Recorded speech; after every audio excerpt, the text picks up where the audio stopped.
Long ago in Navajo mythology, there's a story of hero twins. And they're curious because many Native American mythologies touch on twin deities. And some people have drawn connections with like Romulus and Remus. But in the Navajo tradition, there were monsters that roamed the earth, and making life unbearable for people, and there was a problem. And there was this woman named Changing Woman, and she gave birth to two sons, twin sons. There was Monster Slayer, and the other son was Born for Water. That was his name, Born for Water. And they were conceived by the sun. So you already see these magnificent mythological constructs here. And as they grew older, the twins saw suffering in the world, and they really tried to end it. They vowed to end it. So they journeyed east to find their father, who was the son, right? That's the guy who conceived them. And on the way, they faced trials, spirits, guardians, tests, tests of their strengths and will. And when they had reached the son's house, he doubted they were his children. That's interesting. So to prove their heritage, the twins passed through like boiling lava, these trials and tribulations, razor-edged hoops, deadly lightning, and they were unharmed. And at last, the sun acknowledged them and gifted them weapons of lightning and armor of the sunlight. So they had these divine tools. And with those tools, they descended to the earth and one by one destroyed the monsters. Yericho, the giant north, and Telichin, the rock monster eagle, and others who devoured the people. And in this sense, it's good to think of people in like capital P, you know what I mean? And so with every monster slain, balance was restored. That monster slayer became the warrior protector, while Born for Water became the wise companion, guiding with care. So together they brought peace to the world in this Navajo myth. And their story reminds the Diné that harmony is won with courage, wisdom, and unity. It's interesting because this myth mirrors Indo-European twin patterns of divine origins, perilous journey, the slaying of chaos and the monsters, and cosmic restoration that we've talked about in this podcast before. Another interesting story that we talked about in this podcast was the Iroquois. And they had the story of Sapling and Flint. And the story goes something like this. It might sound familiar. In the beginning was the Sky Woman, and she fell from the world. She fell from the sky world, in fact, into this vast watery abyss. And the animals seeing her, they descend. They created a place for her to land. And they placed soil on a turtle's back. And that soil on the back of the turtle became the earth. So, Sky Woman, who had descended from the sky world, she was pregnant with twins. And in her womb, the brothers were already fighting. They were already like quarreling with each other. And one gentle and patient was called Sapling, and the other was violent and hasting. His name was Flint. Those are the two twins, Sapling and Flint. Flint burst from her side, and it killed her in the process. And the twins set about shaping the world. Sapling created the rivers, the trees, the animals, gentle order in the world. Flint was resentful. He made mountains jagged, beasts with fangs, thorns, and darkness. You can maybe think about this in the American Northwest United States terrain that we're familiar with, like the northern parts of Appalachia, of those mountains that reach up to New York.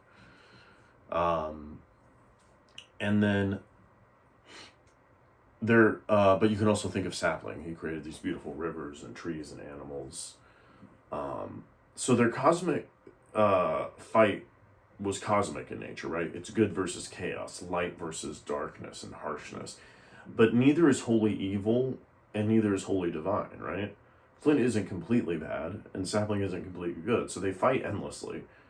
But Sapling won. But he didn't destroy Flint. So the good one, or the what we would consider the better, more good, won. And Flint was cast into the underworld, where he still stirs volcanoes and causes trouble. So the Haudenosaunee, they explain this myth as why the world is both beautiful and dangerous. It's crafted by two divine brothers. Remember, those two divine brothers were children of the sky woman who fell from the sky world. And because this world was created by two brothers, the divine struggle continues, right? We struggle with every storm, every fire, every new day. And again, this is a curious myth. It's creative and orderly, like Castor or the Vedic Yama, and and the other brother is destructive, right? Like Pollux or Yuma's shadow twin. So with this cosmic tension, they shape the world, and I think that's fascinating. And I just want to give one more example. The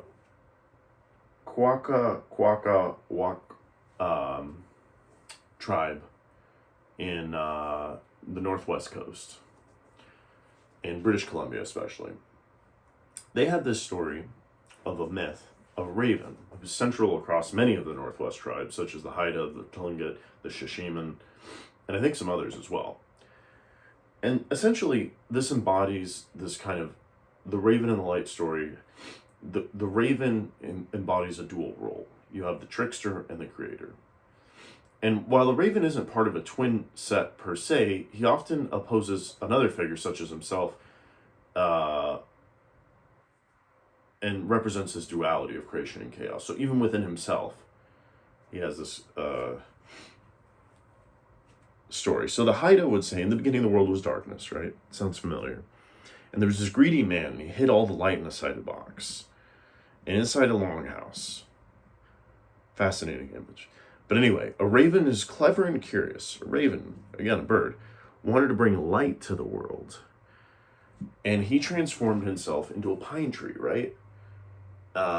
Into a pine tree needle. And he floats on the water. Again, cunning, right? And clever and curious. And he floats on the water, and he floats into this water that the man's daughter drank. And she becomes pregnant. And the raven was born as her child. Again, fascinating imagery. The man loved this child and gave him many gifts. But the raven carried and cried until the man finally opened the box of light to calm him. And in that moment, the raven seized the light and flew up the smoke hole, remember, of that longhouse, and casting it into the sky. Excuse me. So he seizes the light and casts it into the sky, and the sky became the sun, the moon, the stars, and if that brought balance to the world, it wasn't just darkness. So, though the raven was mischievous, his trick gave us world to light. And so, while this isn't literal twins, this myth mirrors perhaps what we see in Indo-European mythology, this twin motif. And I would argue in like three following ways. You have duality in nature. The raven's a trickster and a hero.